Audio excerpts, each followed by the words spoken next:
नमस्कार। न्यूज के इकलौते फैमिली शो न्यूज की पाठशाला में आप सभी का बहुत स्वागत। मैं हूं सुशांत सिन्हा। ये वो पाठशाला जहां सबकी क्लास लगती है। और सबसे पहले आपको बता दूं कि आज कौन कौन सा चैप्टर खुलने वाला है। दिल्ली चुनाव में मोदी योगी की एंट्री, इधर रिजल्ट आएगा उधर केजरीवाल को जेल जाना होगा क्या। दिल्ली चुनाव में ट्विस्ट, रामलला बीजेपी को जीत दिलाएंगे क्या। केजरीवाल ने मिडिल क्लास के लिए कौन सा ऐसा ऐलान कर दिया जो बीजेपी को परेशान करेगा, आज इसके बारे में भी बताऊंगा। कांग्रेस के भी निशाने पर केजरीवाल, राहुल की टीम नया घोटाला कहां से ढूंढ कर लेकर आई है, आज ये भी बताऊंगा। इसके अलावा सैफ अली खान पर हमला करने वाला और जो व्यक्ति पकड़ा गया, क्या दोनों अलग आदमी हैं, सच क्या निकला। सैफ अली खान पर हमले का पूरा सच छुपाया जा रहा है क्या। सैफ अस्पताल से निकले तो ऐसा क्या हुआ कि सवाल खड़े हो गए, आज इसका चैप्टर भी है। महाकुंभ में सीएम योगी ने डुबकी लगाने के पहले वो किया जो आपने कभी देखा ना होगा। सीएम योगी का महाकुंभ से वो बड़ा ऐलान जो यूपी की तस्वीर बदल देगा क्या। अखिलेश यादव को मिल्कीपुर में जीत का भरोसा नहीं, खुद ही एक बड़ी बात कह दी है, वो आपको दिखाऊंगा। और आखिर में अब ट्रैफिक को कहिए बाय बाय, भारत में उड़ने वाली कार आ गई। ऐसा स्कूटर आ गया जो पलक झपकते 3 व्हीलर बन जाता है। वो नई कार जो आपके पेट्रोल डीजल की गाड़ियों की हवा निकाल देंगी, आज वो कार्स भी आपको दिखाऊंगा। लेकिन सबसे पहले दिन भर की बड़ी खबरों का रिवीजन, उसके बाद पहला चैप्टर।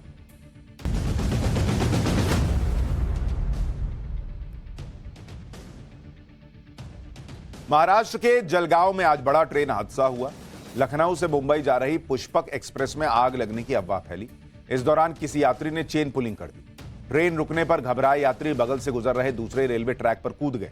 इसी दौरान दूसरे ट्रैक पर आ रही कर्नाटक एक्सप्रेस ने कई यात्रियों को कुचल दिया। हादसे में 12 यात्रियों की मौत हो गई, जबकि कई यात्री घायल हुए।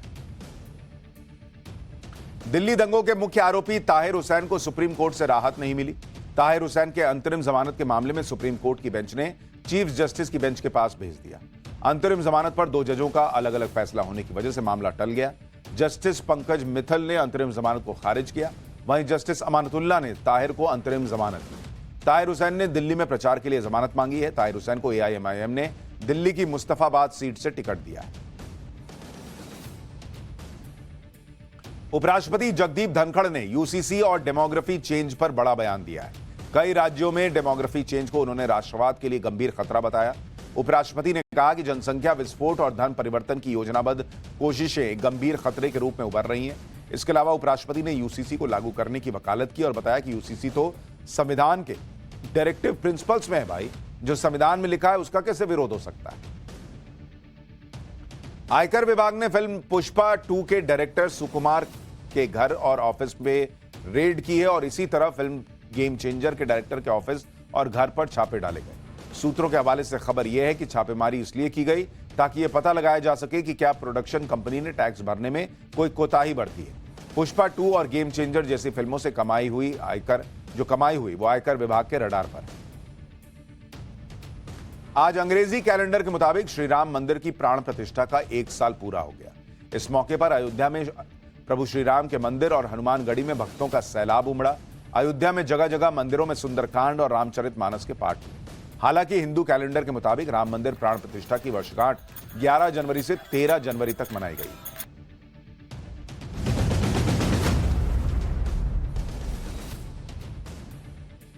तो ये हो गया दिन भर का रिवीजन। अब पाठशाला की पहली क्लास।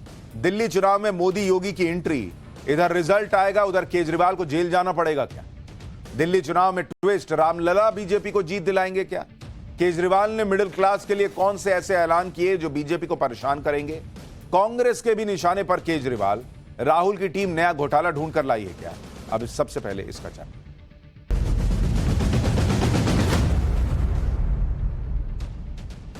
आजकल चुनावों को लेकर कोई भविष्यवाणी करना बड़ा रिस्की हो गया बॉस, क्योंकि लोकसभा में किसी को लग नहीं रहा था कि नरेंद्र मोदी की सीटें कम हो जाएंगी, हो गई। फिर हरियाणा में कम लोगों को लग रहा था कि बीजेपी चुनाव निकाल लेगी, निकाल लिया। फिर महाराष्ट्र में किसी ने सोचा नहीं था कि नरेंद्र मोदी को इतनी बड़ी जीत मिल जाएगी, मिल गई। अब दिल्ली का चुनाव आया है तो सब मानकर बैठे थे कि यहां तो केजरीवाल इलेक्शन निकाल लेंगे, क्योंकि बीजेपी के पास विधानसभा में केजरीवाल का कोई तोड़ तो दिखा नहीं पिछले कुछ सालों में। लेकिन अब जब दिल्ली का चुनाव फाइनल राउंड में पहुंच रहा है, जहां नरेंद्र मोदी की भी एंट्री हो चुकी है, अमित शाह भी उतर चुके हैं, योगी की भी एंट्री बस होने वाली है, तो अब चुनाव कौन से डायरेक्शन में जाएगा इसका अंदाजा कोई नहीं लगा पा रहा। क्योंकि पीएम मोदी कह रहे हैं कि केजरीवाल हार रहे हैं, इसीलिए घबराकर रोज नई नई घोषणाएं कर रहे हैं। केजरीवाल कह रहे हैं कि बीजेपी की सबसे बड़ी हार होने वाली है, इसलिए बीजेपी गुंडागर्दी कर रही है। संजय सिंह कह रहे हैं कि आम आदमी पार्टी 60 से ज्यादा सीटें जीतेगी और केजरीवाल ही मुख्यमंत्री बनेंगे। उधर बीजेपी कह रही है कि 5 फरवरी को जनता केजरीवाल का भूत उतार देगी और 8 तारीख को केजरीवाल को तिहाड़ जेल जाना होगा, वो तिहाड़ में होंगे। इस चुनावी गर्मागर्मी के बीच आम आदमी पार्टी आप ये भी देखिए कि दिल्ली ऐसी जगह है जहां हर दिन चुनाव का मुद्दा बदल जाता है, नया मुद्दा आ जाता है और नए मुद्दे पर कोई नया विवाद आ जाता है, जिसमें कोई कमजोर तो कोई ताकतवर दिखता है। इसमें कभी केजरीवाल भारी पड़ते दिखते हैं, कभी बीजेपी भारी पड़ती दिखती है, कभी कभी कांग्रेस भी अपने मुंह दिखाई के लिए आ जाती है। जैसे केजरीवाल ने आज मिडिल क्लास का मुद्दा उठाकर पीएम मोदी को घेर लिया। उधर कांग्रेस ने आरोप लगा दिया कि केजरीवाल सरकार ने 382 करोड़ का नया घोटाला किया है। उधर बीजेपी मोदी योगी की जोड़ी को उतारकर दिल्ली में नया चुनावी माहौल बनाने में लगी हुई है। यानी जैसे ही दिल्ली का चुनाव अब फाइनल स्टेज में पहुंच रहा है, माहौल और गर्म से गर्म होता जा रहा है। कैंपेन के लिए सिर्फ 10 से 12 दिन बचे हैं और इन्हीं 10-12 दिनों में जिसको जितना जोर लगाना है वो लगाएगा। दिल्ली चुनाव से जुड़ा कंप्लीट चैप्टर आज आपके लिए लेकर आया हूं। अगले 2 हफ्ते में दिल्ली चुनाव में कैसे गदर मचने वाला है आज आपको दिखाऊंगा, लेकिन पहले आप दिल्ली में अभी जो जबरदस्त जुबानी जंग चल रही है उसका एक ट्रेलर देखिए। जरा याद करो कैसी कैसी कसमें खाई थी। शीश महल देख करके हर दिल्ली वासी उनके झूठ को याद कर रहा है। शायद 2015 की जो हार थी, 3 सीट आई थी, उससे भी ज्यादा बुरी हार इन लोगों की होने वाली है। 1 नहीं 2 नहीं 14 सीएजी की रिपोर्ट, भयानक रिपोर्ट है एक से एक, जिसमें भ्रष्टाचार के गंभीर आरोप केजरीवाल सरकार के ऊपर लगाए गए। अभी वो 20 दिन के बाद में चुनाव हार रहा है, आम आदमी पार्टी खत्म हो रही है, अरविंद केजरीवाल की जमानत जब्त हो रही है। खुद तो अपने लिए 32 करोड़ का आलीशान इमारत बना रहे हैं। मतलब इतना ज्यादा निकृष्ट हमारा मुख्यमंत्री हो, ये कोई बात हुई है?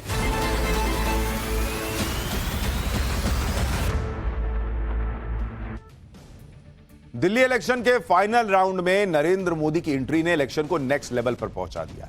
पीएम मोदी ने वैसे तो आज कोई बड़ी रैली नहीं की, लेकिन उन्होंने वो काम किया जो कई मुश्किल से मुश्किल चुनाव में बीजेपी को बड़ी जीत दिला चुका है। पीएम मोदी ने दिल्ली में मेरा बूथ सबसे मजबूत कार्यक्रम के तहत बीजेपी के बूथ कार्यकर्ताओं से बातचीत। पीएम मोदी ने कहा कि आम आदमी पार्टी को अपनी हार दिख रही है, इसलिए वो हर रोज नई नई घोषणाएं कर रहे हैं। एक बार पीएम मोदी को सुनिए, फिर आपको बताऊंगा कि आज पीएम मोदी ने कैसे कार्यकर्ताओं को जीत का मंत्र दिया और कैसे इस बूथ कार्यक्रम से पीएम मोदी जीत का रास्ता बना रहे हैं। ये आपदा वाले जो हैं वो आज आपने देखा होगा हर दिन एक नई घोषणा करते हैं। क्यों करनी पड़ रही है? पहले के चुनाव में तो ऐसा नहीं करना पड़ा था। इसका मतलब है कि रोज उनको पराजय की नई नई खबरें मिलती जा रही है कि ये किला गया, ये मोहल्ला गया, ये इलाका गया, ये चाल गई, ये कॉलोनी गई, और इतने डरे हैं कि रोज उनको एक नई घोषणा लेकर के सुबह सुबह आ जाना पड़ता है, नया अनाउंसमेंट लेकर के आना पड़ता है। लेकिन अब दिल्ली की जनता को उनका ये नर्वसनेस जो है ना, इसका पूरा पता चल गया है और ये खेल भी लोग समझ गए हैं। जब दूसरी पार्टियां बड़ी बड़ी रैलियां और प्रेस कॉन्फ्रेंस कर रही हैं, उसके बीच में पीएम मोदी कार्यकर्ताओं से बात कर रहे हैं, क्योंकि पीएम मोदी ये बात समझते हैं कि ये बूथ कार्यकर्ता ही है जो ग्राउंड पर बीजेपी की जीत को सुनिश्चित करते हैं। इसलिए पीएम मोदी हर चुनाव में मेरा बूथ सबसे मजबूत वाला कार्यक्रम करते ही हैं और कार्यकर्ताओं को जीत का मंत्र देते हैं। दिल्ली के लोकसभा चुनाव में भी 7 सीट जीतने का श्रेय पीएम मोदी ने बूथ कार्यकर्ताओं को ही दिया था। पीएम मोदी ने विधानसभा चुनाव में जीत के लिए बूथ कार्यकर्ताओं को 2 बड़े टारगेट भी दे दिए। पहला टारगेट यह दिया कि अपने बूथ पर मतदान के पुराने सारे रिकॉर्ड तोड़ने होंगे। पिछले 10 साल में जितना मतदान हुआ है उससे ज्यादा मतदान दिल्ली में करवाना होगा। दूसरा यह कि हर बूथ पर बीजेपी को 50% से ज्यादा वोट कैसे मिले, इस पर कार्यकर्ता काम करें। बूथ कार्यकर्ता लोगों के बीच जाएं, उनसे बात करें, उनका दिल जीतें। कार्यकर्ताओं में जोश भरने के लिए पीएम मोदी ने याद दिलाया कि जनता ने 15 साल कांग्रेस के देख लिए, 11 साल आम आदमी पार्टी को देख लिया है, 25 साल से ज्यादा वक्त बीत चुका, लेकिन बीजेपी को नहीं देखा है। तो एक बार बीजेपी को भी मौका देके देख लो। अब यह भी समझिए कि पीएम मोदी बूथ लेवल पर इतना जोर क्यों देते हैं। साल 2014 का चुनाव हो, 19 का चुनाव हो, 24 का चुनाव या नरेंद्र मोदी के मुख्यमंत्री रहते गुजरात का चुनाव, बूथ पर ही फोकस करके पीएम मोदी ने सभी चुनाव को अपने पक्ष में मोड़कर दिखाया है। सबसे ताजा उदाहरण महाराष्ट्र विधानसभा चुनाव का है, जहां पीएम मोदी की बूथ वाली प्लानिंग ने नामुमकिन को भी मुमकिन कर दिया। लेकिन लोकसभा चुनाव के बाद एक्सपर्ट्स को लग रहा था कि महाराष्ट्र चुनाव जीत पाना बीजेपी के लिए बहुत मुश्किल है, लेकिन वहां पीएम मोदी अलग प्लानिंग के साथ उतरे। उन्होंने महाराष्ट्र के कुल 1 लाख बूथ पर फोकस किया। इसके साथ एक पैरेलल प्लान बनाया जिसमें उन 12,000 बूथ पर फोकस करने के लिए कहा जिन्हें स्विंग बूथ माना जाता है।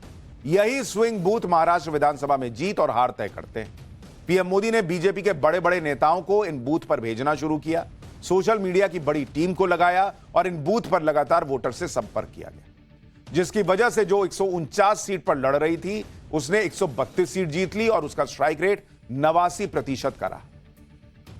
भाई कार्यकर्ता ही तो जाता है ना, कई बार वोटर निकलता नहीं है घर से, उसको लगता है जीत ही रहे हैं। कई बार लोगों को लगता है, आलस आता है कि बाकी लोग तो दे ही रहे होंगे, छोड़ो ना छुट्टी मना लेते हैं। ये कार्यकर्ता बूथ लेवल पर जाकर लोगों को उत्साहित करता है, लास्ट मिनट पे निकाल के लाता है कि चलिए ना बॉस, चलिए चलिए वोट देने चलिए। ये बीजेपी की ताकत रही है और वही काम नरेंद्र मोदी चाहते हैं दिल्ली में हो, क्योंकि दिल्ली में भी कई लोग ऐसे होते हैं जो छुट्टी के तौर पर देखते हैं कि आज वोटिंग है तो आज छुट्टी मना लेते हैं। नरेंद्र मोदी चाहते हैं कि वोटिंग परसेंट बढ़ाओ, बीजेपी अपने आप जीत जाएगी। पीएम मोदी को जीत का भरोसा है तो अरविंद केजरीवाल भी फुल कॉन्फिडेंस जता रहे हैं कि इस बार जीत आम आदमी पार्टी की होगी। अरविंद केजरीवाल ने कहा कि बीजेपी को दिल्ली में सबसे बड़ी और बुरी हार मिलने वाली है। अरविंद केजरीवाल को सुनिए, फिर बताता हूं कि आज अरविंद केजरीवाल कैसे मिडिल क्लास का बड़ा मुद्दा उठा दिया और क्या वो दिल्ली चुनाव में असर डाल देगा तो केजरीवाल की बड़ी जीत हो जाएगी। इस पर भी बात करूंगा, लेकिन पहले केजरीवाल को सुनिए। जैसा मैंने बताया, बीजेपी अपनी शायद 2015 की जो हार थी, 3 सीट आई थी, उससे भी ज्यादा बुरी हार इन लोगों की होने वाली है। इस बार बहुत बुरा हाल होने वाला है और जितनी गुंडागर्दी ये कर रहे हैं उतने वोट इनके कम हो रहे हैं, उतने वोट। जनता ये पसंद नहीं करती। जनता कहती है भाई आप अपना काम बताओ, काम इनके पास है नहीं गिनाने को। जनता कहती है आप अपना विजन बताओ, विजन ये कहते हैं मोहल्ला क्लिनिक बंद कर देंगे, दिल्ली के स्कूल बंद कर देंगे, दिल्ली के। जनता को ये सब, इनका एजेंडा पसंद नहीं आ रहा जनता को। इधर पीएम मोदी ने बूथ लेवल की रणनीति पर काम शुरू किया तो उधर केजरीवाल मिडिल क्लास का मुद्दा लेकर आ गए दिल्ली चुनाव। केजरीवाल ने मोदी सरकार से मिडिल क्लास के लिए 7 डिमांड कर डाली। केजरीवाल ने पहली मांग रखी कि शिक्षा का बजट 10% कर दिया जाए। दूसरी मांग उन्होंने रखी कि उच्च शिक्षा के लिए सब्सिडी और स्कॉलरशिप दी जाए। तीसरी मांग उन्होंने रखी कि स्वास्थ्य बजट 10% किया जाए, हेल्थ इंश्योरेंस से टैक्स हटाया जाए। चौथी मांग इनकम टैक्स में छूट की सीमा को 10 लाख रुपए कर दिया जाए। पांचवी मांग जरूरी चीजों पर जीएसटी ही खत्म कर दी जाए। छठी मांग बुजुर्गों के लिए रिटायरमेंट प्लान और मजबूत पेंशन की योजना बनाई जाए। सातवीं मांग बुजुर्गों को रेलवे टिकट में 50% की छूट फिर से दी जाए। इन मांगों का जिक्र करते हुए अरविंद केजरीवाल ने यह भी गिनवा दिया कि उनकी सरकार ने मिडिल क्लास के लिए बहुत काम किया है। हालांकि कई लोग ये कह रहे हैं कि ये तो मांग है, केजरीवाल जीते या हारे वो तो दोनों टाइम कर सकते हैं मांग को। लेकिन कई लोगों को यह भी लगता है कि कम से कम केजरीवाल टैक्स का मुद्दा उठाकर, मिडिल क्लास का मुद्दा उठाकर मिडिल क्लास की बात तो कर रहे हैं। अरविंद केजरीवाल ने कहा कि दूसरी पार्टियां तो वोट बैंक और नोट बैंक में फंसी और मिडिल क्लास की कोई बात ही नहीं कर रहा। सुनिए एक बार। कई वादे किए जाते हैं धर्म के नाम पे, कई वादे किए जाते हैं जाति के नाम पे, कई वादे समाज के निचले तबके के लिए किए जाते हैं और कई वादे कुछ चंद उद्योगपतियों के लिए किए जाते हैं। ये ऐसा क्यों करते हैं? क्योंकि बाकी पार्टियों ने धर्म और जाति के नाम पे अपने वोट बैंक बना रखे हैं और बड़े बड़े उद्योगपतियों को खुश करना होता है क्योंकि उनसे चंदा लेना होता है। तो ये एक तरह से बड़े उद्योगपति उनके नोट बैंक हैं और बाकी लोग उनके वोट बैंक हैं। इस वोट बैंक और नोट बैंक के बीच में एक बहुत बड़ा ऐसा वर्ग है जो पिस के रह गया है। वो ना इधर का है ना उधर का है और ये वर्ग है भारत का मिडिल क्लास। कोई भी पार्टी आज मिडिल क्लास के हित की बात करने को तैयार नहीं है। बॉस केजरीवाल ने मिडिल क्लास का मुद्दा उठाकर बीजेपी को गहरी चोट देने का प्रयास किया। बजट से पहले मिडिल क्लास की बात कर अरविंद केजरीवाल मिडिल क्लास के टैक्स वाले दर्द को भी कुरेद दिया। और इस दर्द में चुनावी फायदा भी उनको दिख रहा है। अगर दिल्ली में मिडिल क्लास वोटर्स की बात करें और अगर वो आम आदमी पार्टी के साथ गया तो बड़ा खेल होगा, क्योंकि दिल्ली में अगर आप देखेंगे, दिल्ली के अंदर जो मिडिल क्लास वोटर है, जो मोटे तौर पर कई बार माना जाता है कि बीजेपी के साथ जाता है, तो मिडिल क्लास वोटर और इसकी संख्या अगर आप दिल्ली में देखेंगे, दिल्ली में ऑलमोस्ट 45% वोटर जो है वो मिडिल क्लास है। साल 2020 में जो मिडिल क्लास के वोट थे, 2020 में वो ऐसा माना गया था कि आम आदमी पार्टी को मिडिल क्लास का वोट जो है वो 53% के करीब गया था और बीजेपी को 39% गया था, 39%। 2024 के लोकसभा चुनाव में अगर आप देखेंगे, यही 2024 लोकसभा देखेंगे, लोकसभा में क्या होता है, लोकसभा में मिडिल क्लास का वोट आम आदमी पार्टी के लिए घटकर 32% का रह जाता है और बीजेपी के लिए बढ़कर 50% का हो जाता है। तो अरविंद केजरीवाल जब मिडिल क्लास की बात कर रहे हैं तो वो ये समझ रहे हैं कि बीजेपी को बड़ी संख्या में मिडिल क्लास पसंद करता है, लेकिन उस मिडिल क्लास का दुख है ये हर चीज पर लग रहा टैक्स, जिसका मुद्दा हमने भी आपको याद होगा पाठशाला में उठाया था। दिल्ली के विधानसभा चुनाव का ट्रैक रिकॉर्ड यही बताता है कि मिडिल क्लास के वोट आम आदमी पार्टी के साथ रहते हैं, लेकिन विधानसभा में, और जब लोकसभा चुनाव में ये वोटर्स पीएम मोदी पर भरोसा जताते हैं तो बीजेपी को बंपर जीत मिलती है। केजरीवाल यही चाह रहे हैं कि मिडिल क्लास को लेकर पिछले 2 बार के विधानसभा का ट्रैक रिकॉर्ड कायम रहे, इसलिए वो चुनाव के आखिरी राउंड में मिडिल क्लास का मुद्दा लेकर आए। इस बार के लोकसभा चुनाव में अरविंद केजरीवाल कांग्रेस के साथ मिलकर चुनाव लड़े थे पिछले बार लोकसभा चुनाव में, इस बार फिर भी लोकसभा चुनाव में उन्हें मिडिल क्लास का वोट एक मुश्त नहीं मिला, इसलिए केजरीवाल अलर्ट मोड में। इधर अरविंद केजरीवाल ने अपने शिक्षा और हेल्थ मॉडल का भी डंका पीटा, बताया कि उन्होंने मिडिल क्लास को कितनी राहत दी है। उधर आज कांग्रेस ने केजरीवाल के हेल्थ मॉडल को लेकर बड़ा खुलासा करने का दावा किया। कांग्रेस के नेता अजय माकन ने आरोप लगाया कि केजरीवाल सरकार में हेल्थ से जुड़ा 382 करोड़ रुपए का घोटाला हुआ है। एक बार सुनिए अजय माकन को। एक नहीं, दो नहीं, 14 सीएजी की रिपोर्ट्स, एक से एक रिपोर्ट, ये कास्टिगेटिंग है, एक से एक रिपोर्ट ऐसी है जो कि इतनी भयानक रिपोर्ट है, एक से एक, जिसमें भ्रष्टाचार के गंभीर आरोप केजरीवाल सरकार के ऊपर लगाए गए। एलजी साहब ने कहा कि केजरीवाल रोक रहे हैं, केजरीवाल कहते हैं कि एलजी रोक रहे हैं, लेकिन फायदा केजरीवाल को हो रहा है रुकने का, क्योंकि वो एक्सपोज हो रहे हैं।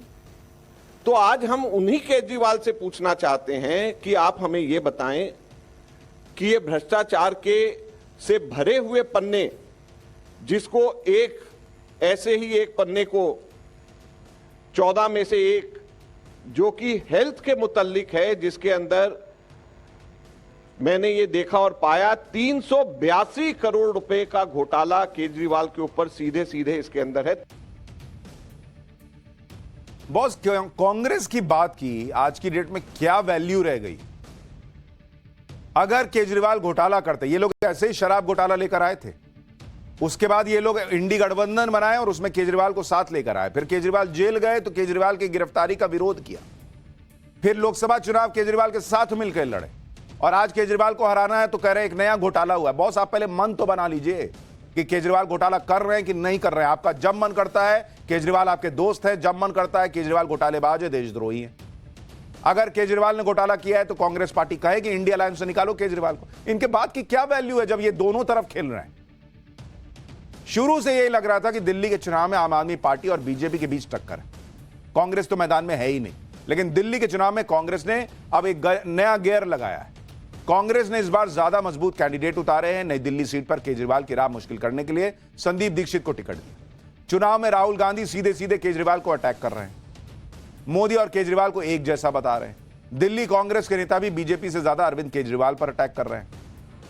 मुफ्त के वादे करने में भी कांग्रेस पीछे नहीं है। महिलाओं को 2500 रुपए देने का वादा किया, युवाओं को 8500 रुपए देने का वादा कर दिया। अरविंद केजरीवाल को एक तरफ कांग्रेस घेर रही है, दूसरी तरफ से बीजेपी अटैक कर रही है।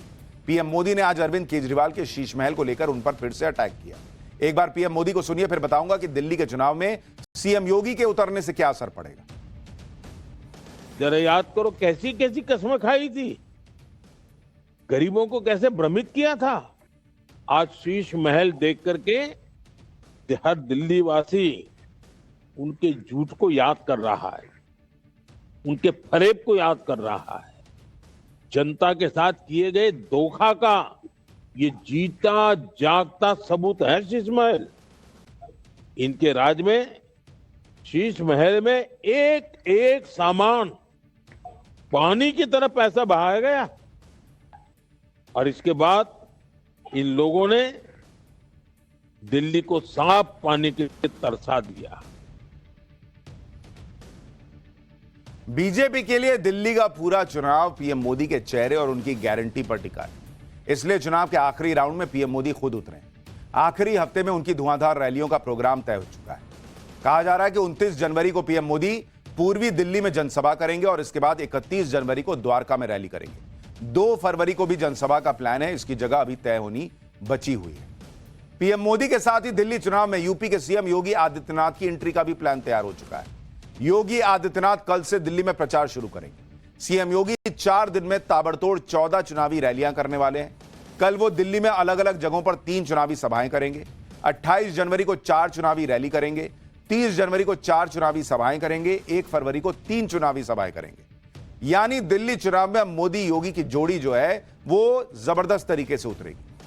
योगी आदित्यनाथ ऐसे वक्त में दिल्ली के चुनाव में उतर रहे हैं जब राम मंदिर का 1 साल पूरा हो गया है, जब देश में महाकुंभ के जरिए सनातन की लहर चल रही।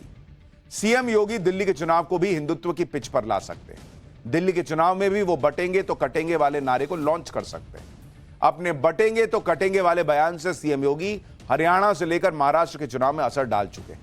महाराष्ट्र के चुनाव में तो शरद पवार ने खुद माना था कि सीएम योगी के नारे ने चुनाव में उनका गेम बिगाड़ दिया था।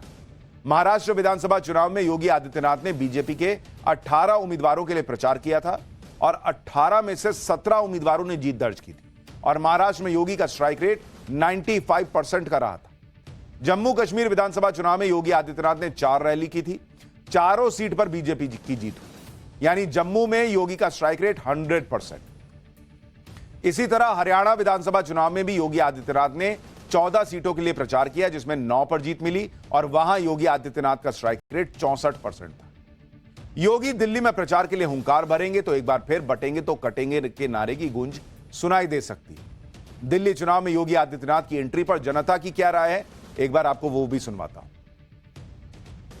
विधानसभा में योगी आदित्यनाथ आके प्रचार करेंगे, क्या प्रभाव पड़ता हुआ देख रहे हैं? बहुत ज्यादा प्रभाव पड़ेगा। पहले भी प्रभाव पड़ा है, उनके नाम से ही प्रभाव है। कोई प्रभाव नहीं पड़ेगा। कोई प्रभाव नहीं पड़ेगा? जी नहीं। जोश बढ़ जाएगा लोगों में? बिल्कुल बिल्कुल। कार्यकर्ता जैसे यूपी में बढ़ता है ना, ऐसे यहाँ पड़ेगा।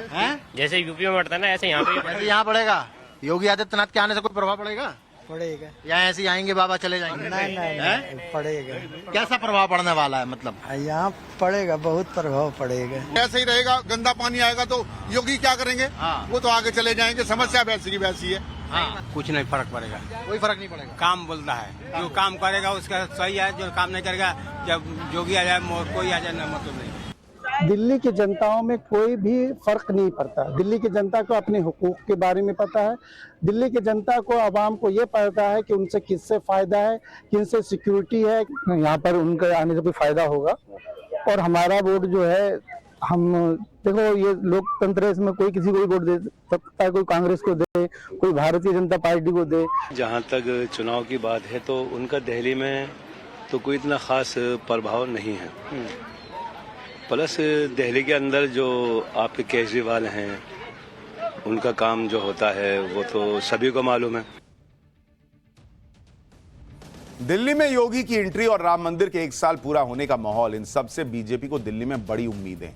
इसमें एक दिलचस्प बात यह है कि आखिरी बार दिल्ली में बीजेपी तब सत्ता में आई थी जब राम मंदिर आंदोलन हुआ था।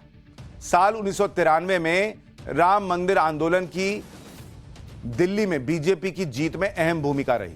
बीजेपी ने 70 में से 49 सीटें जीती थी और उसका वोट शेयर करीब 43% रहा था। और अब अयोध्या में भव्य राम मंदिर निर्माण के बाद और महाकुंभ के बीच दिल्ली में विधानसभा चुनाव हो रहा है। बीजेपी को उम्मीद है कि जिस तरह अयोध्या में बने भव्य राम मंदिर में करीब 500 साल के लंबे इंतजार के बाद रामलला की वापसी हुई, उसका भी दिल्ली के सत्ता में वापसी पर असर पड़ सकता है, जिसके लिए बीजेपी दिल्ली की उन 52 विधानसभा सीटों पर पूरा जोर लगा रही है जिनमें लोकसभा चुनाव के दौरान उसे बढ़त मिली। जबकि लोकसभा चुनाव आम आदमी पार्टी और कांग्रेस ने गठबंधन के तहत लड़ा था, लेकिन विधानसभा चुनाव में कांग्रेस ने कई बड़े चेहरों को कैंडिडेट बनाया है। इससे आम आदमी पार्टी का वोट शेयर कम होने की आशंका है। दिल्ली में जीत के लिए बीजेपी हरियाणा और महाराष्ट्र की तर्ज पर ओबीसी वर्ग के बीच जाकर या ओबीसी के अंदर आने वाली 52 जातियों तक पैठ बनाने का प्लान एक्टिव कर चुकी है, जिसके तहत पूरी दिल्ली में 52 बड़े सम्मेलन का प्लान है।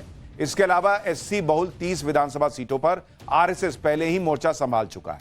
हर बूथ पर आरएसएस के 10 दलित कार्यकर्ता एक्टिव हो चुके हैं। यानी बीजेपी भी पूरी कोशिश कर रही है। अरविंद केजरीवाल भी पूरी ताकत लगाए हुए हैं। सीएम योगी के लिए दिल्ली में जो प्रचार का प्लान बनाया गया है उसमें कई मुस्लिम बहुल सीट भी है जहां सीएम योगी प्रचार करेंगे। इन सीटों पर सीएम योगी के प्रचार से हिंदू वोट एक तरफा बीजेपी के लिए लामबंद हो सकते हैं। सूत्रों के मुताबिक योगी दिल्ली की मुस्तफाबाद सीट पर भी चुनाव प्रचार के लिए जाएंगे। मुस्तफाबाद वो सीट है जहां से करीब 40% मुस्लिम वोटर्स हैं। मुस्तफाबाद सीट से ओवैसी ने दिल्ली दंगों के आरोपी ताहिर हुसैन को उतार दिया है। मुस्तफाबाद की सीट पर अरविंद केजरीवाल ने आदिल अहमद खान को कैंडिडेट बनाया है। कांग्रेस ने अली मेहंदी को टिकट दिया है। हालांकि मुस्तफाबाद सीट से बीजेपी ने हिंदू उम्मीदवार मोहन सिंह बिष्ट को उतारा है। मुस्लिम कैंडिडेट्स के बीच मुस्लिम वोटों की खींचतान से बीजेपी को फायदा हो सकता है। 2015 में जब बीजेपी ने दिल्ली में सिर्फ 3 सीटें जीती थी तो उसमें मुस्तफाबाद की सीट भी शामिल थी। अगले 10 दिनों तक पीएम मोदी, सीएम योगी और अमित शाह समेत बीजेपी के तमाम दिग्गज दिल्ली में उतरने वाले हैं। प्लान इस तरह बनाया गया है ताकि सभी 70 विधानसभा सीटों को कवर किया जा सके। केंद्रीय मंत्रियों को दिल्ली की 2-2 विधानसभा सीटों की जिम्मेदारी दी गई है। दिल्ली चुनाव के लिए अमित शाह और जेपी नड्डा भी करीब 15-15 रैलियां करेंगे। पड़ोसी राज्यों के सीनियर बीजेपी नेताओं को भी अलग अलग जिम्मेदारियां सौंप दी गई। इसके अलावा बीजेपी शासित मुख्यमंत्रियों की भी दिल्ली चुनाव में ड्यूटी लगाई गई है। दिल्ली में बीजेपी के लिए प्रचार करने पहुंचे हरियाणा के सीएम नायब सिंह सैनी को सुनिए। वो तो कह रहे हैं कि 5 तारीख को झाड़ू से आम आदमी पार्टी का भूत उतार देगी पब्लिक। अब झाड़ू को नीचे करते हैं तो साफ करते हैं, जो ऊपर करा फिर क्या करते हैं? भूत उतार दे। बैरो बाबा बैठे उतार दो न भूत। 5 तारीख को उतार देगा दिल्ली वाले। इसका भूत उतार दो 5 तारीख को। और मैं आपको विश्वास दिला रहा हूं, दिल्ली के लोगों ने मन बना लिया है और दिल्ली के लोगों ने मन बनाया है। ये 5 तारीख को वोटिंग होगा। 8 तारीख को भाइयों ये तिहाड़ जेल में चला जाएगा, वहां से छुट्टी पे आ रहा है ये। तो सबके अपने अपने दावे हैं। चुनाव सब कह रहे हैं कि वही जीत रहे हैं, लेकिन फिलहाल तो माहौल गरमाया हुआ है। पाठशाला में अब अगली क्लास। सैफ अली खान पर हमला करने वाला व्यक्ति और जो पकड़ा गया, क्या दोनों अलग अलग आदमी हैं? इसका सच क्या है? सैफ अली खान पर हमले का पूरा सच छुपाया जा रहा है क्या? सैफ अस्पताल से निकले तो ऐसा क्या हुआ कि सवाल खड़े हो गए? अब इसका चैप्टर।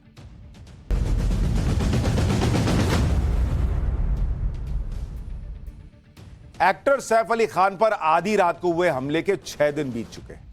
हमलावर पकड़ा भी जा चुका है। सैफ अली खान हॉस्पिटल से डिस्चार्ज भी हो गए, लेकिन इतने दिन बीत जाने के बाद भी सैफ अली खान पर हमले को लेकर मिस्ट्री बनी हुई। और यह मिस्ट्री इसलिए बनी हुई है क्योंकि किसी को लगता है कि जो हमलावर पकड़ा गया, उस हमलावर का चेहरा उस आदमी से मैच नहीं करता जो आदमी सैफ की बिल्डिंग के सीसीटीवी फुटेज में सीढ़ियों से आते जाते दिखा था। किसी को यह लगता है कि सैफ अली खान इतनी जल्दी हॉस्पिटल से डिस्चार्ज कैसे हो गए। यह तो चमत्कार जैसा है, क्योंकि आमतौर पर किसी भी सामान्य बीमारी में ठीक होने में 4-5 दिन लग जाते हैं। यहां तो सैफ को 6-6 गहरे घाव थे। इनमें 2 घाव तो इतने गहरे थे कि सर्जरी करनी पड़ी थी। गर्दन पर 10 सेंटीमीटर का चाकू का निशान था। पीठ में रीढ़ की हड्डी पर गहरा घाव था। डॉक्टर कह रहे थे कि बाल बाल बच गए। 2.5 से 3 इंच लंबा चाकू का टुकड़ा निकाला गया था। लेकिन सैफ इतने गहरे जख्मों के बावजूद इतनी जल्दी कैसे ठीक हो गए, ये लोग पूछ रहे हैं। सैफ जब हॉस्पिटल से निकले तो जिस अंदाज में वो निकले उसे देखकर लोग दंग रह गए। अस्पताल से निकलकर हाथ हिलाकर लोगों का अभिवादन कर रहे थे। एकदम फिट नजर आ रहे थे। वैसे तो यह अच्छी बात है कि सैफ पूरी तरह से ठीक दिख रहे हैं, लेकिन इस वीडियो को देखने के बाद सैफ पर हमले को लेकर नई नई बातें फिर से होने लगी। नेता नगरी में भी इसकी बात शुरू हो गई। महाराष्ट्र के चर्चित नेता संजय निरुपम ने इसी को लेकर खुलकर बात की और कह दिया कि डॉक्टरों के मुताबिक सैफ अली खान की पीठ में 2.5 इंच अंदर तक चाकू घुसा था। सैफ का लगातार 6 घंटे ऑपरेशन चला था और यह सब 16 जनवरी की बात है। आज 21 जनवरी है। संजय निरुपम ने लिखा कि इतना फिट सिर्फ 5 दिन में, कमाल है। वैसे आज की डेट में मेडिकल साइंस इतना आगे बढ़ चुका है कि इतने गहरे घाव के साथ 5 दिन के अंदर सैफ का ठीक हो जाना यह कोई बहुत बड़ी बात नहीं है। लेकिन लोग इस बात को समझते नहीं, क्योंकि लोग तो ये जानते हैं कि यहां बुखार में भी किसी को अस्पताल में एडमिट कराओ तो डिस्चार्ज होने में 4-5 दिन लग जाते हैं, जबकि यहां तो 2.5 इंच चाकू तो सैफ की पीठ में धंसा रह गया था। फिर भी सैफ बड़े आराम से 5 दिन में हॉस्पिटल से घर चलेगा। इसी वजह से संजय निरुपम ने इसकी बात की। टाइम्स नाउ भारत से बातचीत में संजय निरुपम ने क्या कहा है वो सुनिए, फिर आपको बताऊंगा सैफ पर हमले की क्या नई कहानी सामने आ गई जिसे सुनकर आप भी चौंक जाएंगे। देखिए, डॉक्टर लोगों ने जिस प्रकार का बयान दिया था उस घटना के बाद, उसके हिसाब से सैफ अली खान के पीठ में 2.5 इंच चाकू घुस गया था और उनका ऑपरेशन 6 घंटे तक चला था। ऑटो वालों ने बताया था कि वो एक लहूलुहान अवस्था में हॉस्पिटल पहुंचाए गए। ऐसे में कोई व्यक्ति 16 तारीख की एक घटना है और उसके 4 दिन के अंदर इतना स्वस्थ होकर लौटता है तो एक कमाल ही लगता है मुझे। उनकी चलने की स्टाइल पे नहीं, चलने की स्टाइल वगैरह तो ठीक है, वो फिल्म एक्टर है, अपने स्टाइल से चल सकते हैं। क्या कोई आदमी इतना जल्दी रिकवर हो सकता है? डॉक्टरों ने जो वर्जन दिया उसको देखते हुए अगर इतनी बुरी तरह से वो घायल थे तो 4 दिन के अंदर इतना जल्दी रिकवर हो सकता है? ये एक बड़ा प्रश्न है। हाँ, मुझे मालूम है सैफ अली खान फिजिकली फिट हैं, जिम जाने वाले हैं, तो क्या उनका जो इम्यूनिटी सिस्टम है इतना मजबूत है?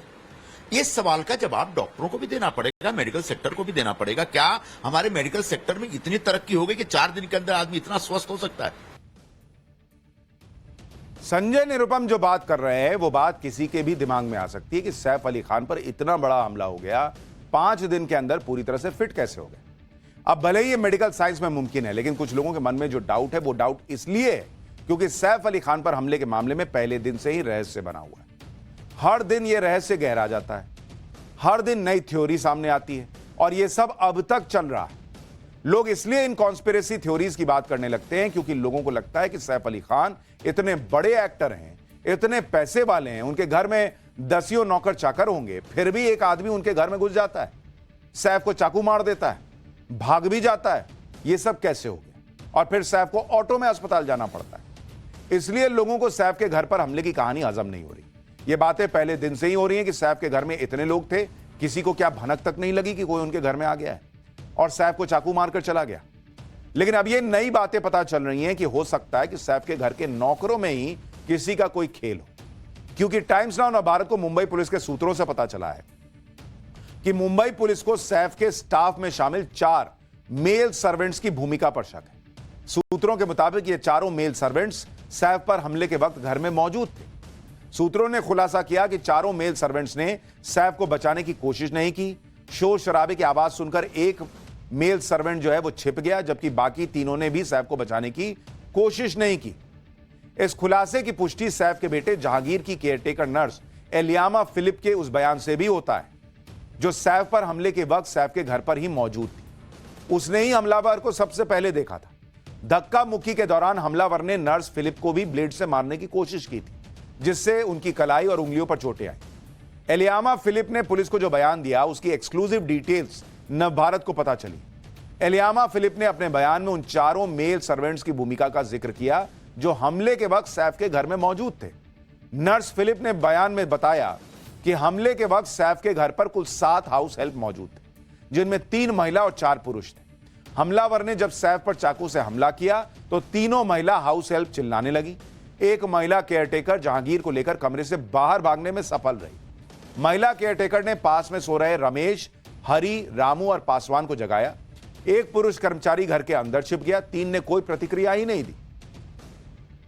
अब सवाल यह उठता है कि 4 पुरुष कर्मचारी हमले के वक्त सैफ के घर में मौजूद थे, इसके बावजूद सैफ पर हमला करके इकलौता हमलावर भाग गया। इसलिए शक लोगों को हो रहा है कि क्या है सच्चाई। कहीं सैफ पर हमले में इन चारों मेल सर्वेंट्स की कोई भूमिका तो नहीं है, क्योंकि नर्स एलियामा फिलिप ने पुलिस को जो बयान दिया उसमें बताया कि उसने हमलावर को तकरीबन 2 बजे घर के अंदर देखा। करीब 2:10 के आसपास हंगामा सुनकर सैफ और करीना आए। अगले 10 से 15 मिनट तक सैफ की हमलावर से हाथापाई हुई। तो फिर कैसे ऐसा कैसे हो सकता है कि जब घर में हंगामा चल रहा था, लोग चिल्ला ही रहे होंगे, तब भी घर में ही सो रहे रमेश, हरी, रामू पासवान की नींद ही नहीं टूटी, और जब उन्हें जगाया गया तब भी उन्हें सैफ को बचाने या हमलावर को पकड़ने की कोशिश क्यों नहीं की उन्होंने? महिलाओं को हमलावर का सामना करते हुए देखने के बावजूद चारों तमाशबीन क्यों बने रहे? सूत्रों के मुताबिक पुलिस ने जब चारों से यह सवाल पूछे तो चारों गोल मटोल जवाब देने लगे, लेकिन पुलिस इनके जवाब से संतुष्ट नहीं है और पुलिस ने चारों को संदिग्धों की लिस्ट में डाल रखा है। सैफ पर हमले को लेकर अलग अलग थ्योरीज तो चली रही, साथ ही यह चर्चा भी बहुत तेजी से चल रही है कि इस केस की जांच में भी कई झोल है, क्योंकि पुलिस ने सैफ पर हमले के वक्त मौजूद हाउस हेल्प्स के जो बयान दर्ज किए वो रियलिटी से मैच नहीं हो रहे। आप देखिए कि पुलिस को दिए बयान में केयरटेकर ने कहा कि उसने हमलावर को टोपी लगाए हुए देखा, लेकिन सीसीटीवी फुटेज में साफ दिख रहा है कि सैफ के घर से भागते हुए हमलावर ने टोपी नहीं पहनी हुई है। केयरटेकर ने दावा किया था कि सैफ को हॉस्पिटल उनका बेटा इब्राहिम लेकर गया, लेकिन डॉक्टर्स ने कहा कि सैफ के साथ तो सिर्फ छोटा वाला बेटा तैमूर आया था। केयरटेकर के मुताबिक सैफ पर हमले के वक्त करीना भी मौजूद थी, लेकिन यह भी फैक्ट है कि अस्पताल जाते वक्त करीना सैफ के साथ नहीं थी। यानी सवाल खत्म ही नहीं हो रहे। ऐसी कई थ्योरीज हैं जो सैफ पर हमले की मिस्ट्री को बढ़ा रही, लेकिन मुंबई पुलिस कह रही है कि उसने सैफ पर हमले का केस सॉल्व कर लिया है। मंगलवार को पुलिस गिरफ्तार आरोपी को लेकर सैफ के घर पहुंची थी, क्राइम सीन को रिक्रिएट किया था। पुलिस का दावा है कि 30 साल के मोहम्मद शफीकुल इस्लाम ने ही सैफ के घर में चोरी करने के लिए वो घुसा था और उसने ये बात कबूल कर ली है कि सैफ के साथ उसकी बहस हुई। इसके बाद उसने चाकू से हमला किया। पुलिस का दावा है कि सैफ जिस बिल्डिंग में रहते हैं उसकी सीढ़ियों पर लगे सीसीटीवी कैमरे में जो शख्स रिकॉर्ड हुआ था, आरोपी शरीफुल वही शख्स है। लेकिन इस बात को लेकर भी सवाल उठ रहा है। सोशल मीडिया पर थ्योरी दी जा रही कि पुलिस ने जिस शख्स शरीफुल को गिरफ्तार किया उसका तो चेहरा ही सीसीटीवी में जो व्यक्ति दिख रहा है, जो संदिग्ध दिख रहा है, उससे मैच नहीं हो रहा। सबूत के तौर पर लोग सोशल मीडिया पर गिरफ्तार आरोपी शरीफुल और सीसीटीवी में दिख रहे संदिग्ध के चेहरे की तस्वीरें पोस्ट कर रहे हैं और कह रहे हैं कि दोनों की शक्लें तो बिल्कुल भी नहीं मिलती। आप देखिए भाई, पहले दिन ये आदमी भी पकड़ा गया था, बाद में कहा गया कि ये वो नहीं है जिसकी तस्वीर अभी आप देख रहे थे। अब सीसीटीवी वाले को देखिए और इसको देखिए, तो पब्लिक अपनी अपनी थ्योरी गढ़ रही है सोशल मीडिया पर कि ये मैच ही नहीं हो रहा चेहरा। सीसीटीवी में दिखते शख्स से और इस व्यक्ति के चेहरे की तस्वीर को देखकर लोग कह रहे हैं ये दोनों सेम व्यक्ति है ही नहीं। लेकिन पुलिस का दावा है कि क्राइम सीन से जो फिंगरप्रिंट मिले हैं वो गिरफ्तार आरोपी शरीफुल के फिंगरप्रिंट से मैच कर गए। पुलिस कह रही है कि उसके पास ऐसे सबूत हैं जो शरीफुल को दोषी साबित कर देंगे। पुलिस अपनी जांच कर रही है और अब सैफ भी अस्पताल से घर आ चुके हैं। घर आते ही सैफ अली खान ने उस ऑटो रिक्शा ड्राइवर से मुलाकात की जो उन्हें जख्मी हालत में अस्पताल लेकर गया था। उनसे पैसे भी नहीं लिए थे। इस ऑटो ड्राइवर का नाम भजन सिंह राणा है, जिसने टाइम्स नाउ नवभारत से बात करते हुए सैफ से मिलने की इच्छा जाहिर की थी। अब उनकी इच्छा पूरी हो गई है। सैफ ने उन्हें घर बुलाकर अपनी जान बचाने के लिए धन्यवाद दिया और ड्राइवर को आभार जताते हुए 50,000 रुपए भी दिए। सैफ से मुलाकात के बाद ऑटो ड्राइवर भजन सिंह राणा ने टाइम्स नाउ नवभारत से बात की। सुनिए क्या बताया। जी, उन्होंने वही धन्यवाद के लिए बुलाया था, बहुत बहुत धन्यवाद बोले। इनके जितने भी परिवार के थे सब ने ऐसे हाथ जोड़ के ये कहा कि चलो ठीक है, बहुत अच्छा काम किए। मम्मी बोले कि ये मम्मी है मेरी। हाँ जी। और सैफ अली खान थे बाकी, और उनकी लड़की भी थी। ये तो जिंदगी भर मुझे याद रहेगा कि स्टार की मैंने थोड़ी हेल्प करी थी, थोड़ी जो कि ना समझ के भी, जैसे भी अब इतना बड़ा स्टार होगा ये मैं कभी नहीं सोचा जिंदगी में ऐसा कोई स्टार मुझे मिलेगा जो मेरी गाड़ी रिक्शे में बैठेगा। इतना कि मुझे आज तक इतना कोई सम्मान नहीं मिला जितना वो मुझे सम्मान दिए सर। हालांकि अब सैफ अली खान तो घर आ गए, तेजी से रिकवरी भी हो रही है, लेकिन सैफ पर हमले ने मुंबई पुलिस की साख को भी नुकसान पहुंचाया। लोग कह रहे हैं कि देखो, एक चोर ने इतने बड़े स्टार के घर में घुसकर उसे चाकू से घायल कर दिया। आज सैफ के साथ जो हुआ है वो कल किसी और सेलिब्रिटी के साथ भी हो सकता है। सेलिब्रिटी के साथ हो सकता है तो आम लोगों के साथ क्यों नहीं हो सकता? ये सवाल पूछ रहे हैं लोग, और इसलिए पुलिस के लिए ये केस रेपुटेशन का सवाल बन गया है। तभी तो वो केस की जांच में कोई कोर कसर छोड़ना नहीं चाहती। लेकिन अभी भी कई सवालों के जवाब मिलने बाकी। पाठशाला में अब अगली क्लास। महाकुंभ में सीएम योगी ने डुबकी लगाने के पहले वो किया जो आपने कभी देखा ना होगा। सीएम योगी का महाकुंभ से वो बड़ा ऐलान जो यूपी की तस्वीर बदल देगा क्या? अखिलेश यादव को मिल्कीपुर में जीत का भरोसा नहीं, खुद ही बड़ी बात कह दी क्या? अब इसका चैप्टर।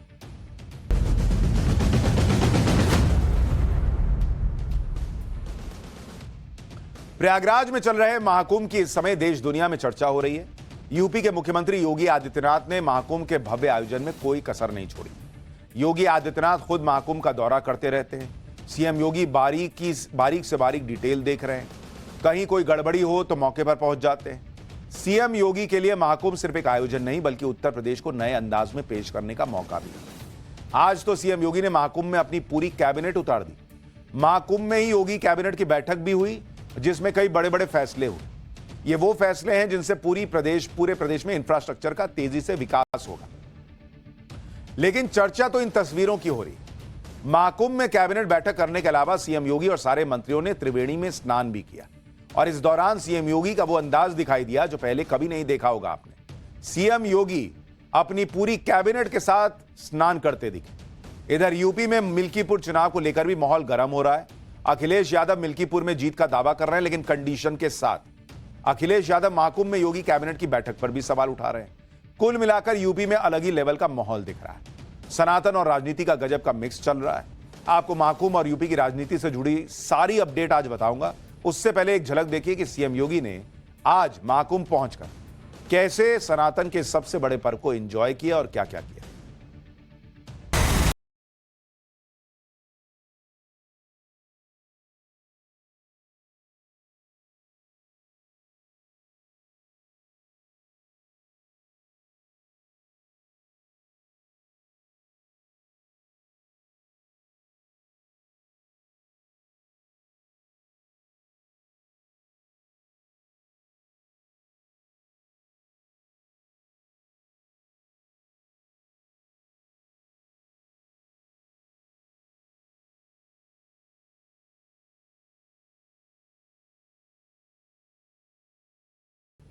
मुख्यमंत्री योगी आदित्यनाथ और उनकी कैबिनेट के मंत्रियों का आज प्रयागराज में आने का प्रोग्राम पहले से तय था। सीएम योगी अपने सारे मंत्रियों के साथ महाकुंभ में आए। सीएम योगी ने पवित्र संगम में स्नान किया। यूपी सरकार के सारे मंत्रियों ने भी संगम में स्नान किया। Deputy CM Keshav Prasad Maurya, deputy CM Brajesh Pathak भी यहां मौजूद थे। सभी के चेहरे पर इस बात की संतुष्टि थी कि महाकुंभ का सफलतापूर्वक आयोजन हो रहा है। संगम में सीएम योगी और उनके मंत्रियों के स्नान को देखते हुए पूरी तैयारी की गई थी। सुरक्षा के भी इंतजाम किए गए। संगम पर एक घेरा बनाया गया था जिसके अंदर ही सभी लोगों ने स्नान किया। इस दौरान सीएम योगी का अलग ही अंदाज देखने को मिला। सीएम योगी को अभी तक सख्त प्रशासक के रूप में ही लोग देखते आए, लेकिन संगम में स्नान के दौरान सीएम योगी किसी आम आदमी की तरह पानी में आनंदित होते दिखाई दिए। आप देखिए, जैसे आम आदमी नहीं जाएगा दोस्त यारों के साथ तो पानी से खेलता है, एक दूसरे पे पानी डालता है, उस तरह से पानी फेंकते हुए अपने सहयोगी मंत्रियों पर नजर आए और पूरी तरह से संगम में स्नान का आनंद लिया। ये उसकी तस्वीर है। सीएम योगी की ऐसी तस्वीरें लोगों ने पहले कभी नहीं देखी कि वो इस तरह से हंसते खिलखिलाते अपनी कैबिनेट के लोगों के साथ इस तरह से मस्ती करते दिखे। सीएम योगी और सारे मंत्रियों ने संगम के जल में बैठकर एक ग्रुप फोटो भी खिंचवाई। ये उसी की तस्वीर है। इसके बाद मुख्यमंत्री योगी आदित्यनाथ ने संगम पर विधिवत पूजा अर्चना भी की। योगी आदित्यनाथ ने स्नान के दौरान सूर्य देव को जल अर्पित किया। सीएम योगी और उनके मंत्रियों ने मां गंगा की पूजा और आरती भी की। महाकुंभ में संगम स्नान के साथ ही सीएम योगी ने पूरी व्यवस्था का जायजा भी लिया। महाकुंभ में भक्तों के लिए जो सुविधाएं तैयार की गई हैं, सीएम योगी ने उसका भी जायजा लिया। संगम पर ही सीएम योगी और उनके मंत्रियों ने बोट राइड भी की। इस दौरान सीएम योगी ने संगम आई साइबेरियन पक्षियों को दाना भी खिलाया। इसके बाद महाकुंभ में बने सर्किट हाउस में सीएम योगी ने कैबिनेट बैठक की अध्यक्षता की। योगी कैबिनेट की बैठक के लिए अरैल के त्रिवेणी संकुल में सर्किट हाउस को खास तौर पर तैयार किया गया था। कैबिनेट बैठक में कई महत्वपूर्ण फैसले लिए गए। इस मौके पर सीएम योगी ने कहा कि आज ही के दिन अयोध्या में रामलला अपने मंदिर में विराजमान हुए। आज ही कैबिनेट की बैठक प्रयागराज के महाकुंभ में हो रही है, जहां विकास की नई योजनाओं को स्वीकृत किया गया। कौन सी ये योजनाएं थी, कैबिनेट बैठक में क्या बड़े फैसले हुए, ये बताऊंगा, लेकिन एक बार पहले सीएम योगी को सुनिए। प्रभु आज ही के दिन 500 वर्षों के बाद अयोध्या में विराजमान हुए थे और आज पहली बार उत्तर प्रदेश का पूरा मंत्री परिषद आज यहां पर आया है। और मुझे लगता है कि अगले कुंभ की क्या स्थिति होती है, लेकिन उसका इंफ्रास्ट्रक्चर उत्तर प्रदेश का ये मंत्री परिषद आदरणीय प्रधानमंत्री जी की प्रेरणा से यहां पर प्रयागराज की धरती पर प्रस्तुत कर रहा है। कैबिनेट बैठक में उत्तर प्रदेश के विकास के लिए कौन कौन से फैसले लिए गए हैं वो आपको बताता हूं। दरअसल गंगा एक्सप्रेसवे के एक्सटेंशन को मंजूरी, इसका फैसला हुआ। गंगा एक्सप्रेसवे अब प्रयागराज से मिर्जापुर, भदोही, वाराणसी, चंदौली, गाजीपुर होते हुए पूर्वांचल एक्सप्रेसवे से जुड़ जाएगा।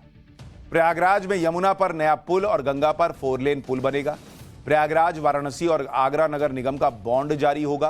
प्रयागराज चित्रकूट डेवलपमेंट रीजन के प्रस्ताव को भी मंजूरी दी गई। बलरामपुर, हाथरस, बागपत, कासगंज में मेडिकल कॉलेज खुलेंगे। टाटा टेक्नोलॉजी उत्तर प्रदेश में 62 ITI डेवलप करेगी। छात्रों को टैबलेट और स्मार्टफोन बांटने को मंजूरी दी गई है। 5 साल में 2 करोड़ छात्र छात्राओं को स्मार्टफोन और टैबलेट बांटने के प्रस्ताव को मंजूरी मिल गई। सीएम योगी ने कहा कि महाकुंभ से यूपी के विकास को रफ्तार मिलेगी, खास तौर पर प्रयागराज का कायाकल्प हो जाएगा। सीएम योगी का यह बयान भी सुनिए, फिर बताऊंगा कि महाकुंभ में योगी कैबिनेट की बैठक पर अखिलेश यादव क्यों भड़क गए। महाकुंभ में पहली बार उत्तर प्रदेश का संपूर्ण मंत्रिपरिषद उपस्थित है। हमारे सहयोगी सभी मंत्रियों ने आज यहां पर बहुत सारे मुद्दों पर चर्चा की है। प्रदेश के विकास से जुड़े हुए जो नीतिगत निर्णय हैं उन मुद्दों पर चर्चा हुई है। इसके अलावा यहां पर अन्य महत्वपूर्ण मुद्दों के साथ साथ प्रयागराज के विकास से जुड़े हुए मुद्दों पर भी चर्चा हुई है। महाकुंभ में योगी कैबिनेट की बैठक हुई तो यह बात अखिलेश यादव को अच्छी नहीं लगी। समाजवादी पार्टी के अध्यक्ष अखिलेश यादव ने योगी कैबिनेट की बैठक पर सवाल उठाए। अखिलेश यादव ने सीएम योगी और उनके मंत्रियों के संगम स्नान पर ट्वीट किया और लिखा कि त्रिवेणी को करें प्रणाम और रखे नहान का मान। यानी उनको त्रिवेणी में ये जो स्नान हुआ ये भी पसंद नहीं आया। अखिलेश यादव ने सीएम योगी के स्नान पर ट्वीट किया तो समाजवादी पार्टी मीडिया सेल कैसे पीछे रहती। समाजवादी पार्टी मीडिया सेल ने सीएम योगी और उनके मंत्रियों के संगम स्नान पर बेहद आपत्तिजनक भाषा का प्रयोग किया। क्या लिखा है सुनिए। लिख रहे हैं समाजवादी पार्टी वाले कि जैसे बारिश के मौसम में गली मोहल्ले के छपरी लौंडे बिहेव करते हैं, बिल्कुल वैसे ही पूरी कैबिनेट आज छपरी लौंडों की बात ही बिहेव कर रही है। ये तो भाषा है सीएम के लिए, कैबिनेट के लिए। स्नान कर लिए, थोड़ा सा वहां आनंद ले लिया तो ये छपरी लौंडे हो गए। मैं आपको अभी वो डोनाल्ड ट्रंप का शपथ ग्रहण दिखाते हुए नहीं कह रहा था कि वहां वो भाई नाच भी ले तो कोई दिक्कत नहीं, यहां स्नान में भी थोड़ा आनंद हो जाए तो लोग कैसी भाषा का इस्तेमाल करते हैं। समाजवादी पार्टी को हर बात ही में दिक्कत हो जाती है और यह पहली बार नहीं है जब समाजवादी पार्टी और अखिलेश यादव ने महाकुंभ को लेकर इस तरह की बातें कही। वो पहले भी महाकुंभ के आयोजन को लेकर सोशल मीडिया पर लिखते रहे। अखिलेश को महाकुंभ में योगी कैबिनेट की बैठक दिखावा लगी। अखिलेश ने यह भी कहा कि हम में से बहुत सारे लोग गंगा स्नान कराए लेकिन फोटो नहीं डाली। सुनिए अखिलेश यादव को। कुंभ और प्रयागराज वो स्थान नहीं है जहां पर राजनीति और राजनीतिक कार्यक्रम और फैसले लिए जाएं। कैबिनेट ही पॉलिटिकल है सर। कल जो ज्वाइंट पार्लियामेंट्री और कुंभ के स्थान पर कैबिनेट करना ये पॉलिटिकल है और पॉलिटिकल संदेश देना चाहते हैं वो लोग। सर ज्वाइंट पार्लियामेंट्री कमेटी कब वहां स्नान करेंगे? समाजवादी पार्टी के लोग मन से और आस्था है उनको। हम में से बहुत सारे लोग हैं जो गंगा स्नान कराए होंगे, उन्होंने तस्वीर भी नहीं डाली होगी, कहीं भी ना आपको बताया होगा। अखिलेश यादव के निशाने पर सीएम योगी इसलिए भी है क्योंकि मिल्कीपुर में उपचुनाव होने वाले हैं। हालांकि पब्लिक तो यह भी कह रही है कि अखिलेश यादव गंगा स्नान करने गए थे तो उसकी फोटो तो डाली ही थी। हालांकि सीएम योगी ने मिल्कीपुर के उपचुनाव को लेकर भी भयंकर तैयारी की। मिल्कीपुर के लिए समाजवादी पार्टी ने भी कमर कस ली। मिल्कीपुर सीट पहले समाजवादी पार्टी के पास ही थी। 2024 के चुनाव में यहां से विधायक अवधेश प्रसाद अयोध्या के लोकसभा सांसद चुने गए। इसके बाद यह सीट खाली हुई। अखिलेश ने अवधेश प्रसाद के बेटे अजीत को टिकट दिया है। अखिलेश भी मिल्कीपुर में जीत के लिए पूरा जोर लगा रहे हैं, लेकिन अपनी पार्टी की जीत का अखिलेश को भी पूरा भरोसा नहीं है। अखिलेश यादव भी मिल्कीपुर में जीत का दावा कर रहे हैं, लेकिन कंडीशंस अप्लाइड के साथ। सुनिए अखिलेश यादव क्या कह रहे हैं। मिल्कीपुर का इकलौता चुनाव है। भारतीय जनता पार्टी ने अपनी पुलिस आगे कर दी है, एसओसीओ को निर्देश दे दिए हैं, डीएम एसपी पूरा इशारे पे लखनऊ के चल रहे हैं। वहाँ की आम जनता कह रही है, आम लोग, और आप भी जब गए होंगे, आपके सहयोगी गए होंगे, तो वो यही कह रही है जनता कि निष्पक्ष चुनाव होगा तो ऐतिहासिक जीत समाजवादी पार्टी की होने जा रही है। यानी कंडीशंस अप्लाइड। अगर हार गए तो चुनाव निष्पक्ष नहीं रहेगा, अगर जीत गए तो चुनाव निष्पक्ष हो जाएगा। हिसाब क्लियर है। फिलहाल मिल्कीपुर में किसकी गाड़ी पटरी से उतरेगी ये तो बाद में पता चलेगा। फिलहाल ब्रेक के बाद पाठशाला में आपका फिर से स्वागत है। आज दिन में ही खबर आई कि जेडीयू ने मणिपुर में बीजेपी से समर्थन वापस ले लिया। इस खबर से इंडी गठबंधन में खुशी की लहर दौड़ गई होगी, लेकिन इंडी गठबंधन के अरमानों पर नीतीश कुमार ने पानी फेर दिया। जेडीयू ने आज फिर से साफ कर दिया कि जेडीयू एनडीए का अभिन्न हिस्सा है। मणिपुर सरकार से समर्थन वापस लेने का आदेश देने वाले प्रदेश अध्यक्ष को पद से हटा दिया गया है और उनके खिलाफ अनुशासनहीनता की कार्रवाई की जा रही है। जेडीयू ने यह भी क्लियर कर दिया है कि बिहार में फिर से एनडीए की सरकार बनेगी। इंडी गठबंधन वाले सिर्फ सपने देख रहे हैं।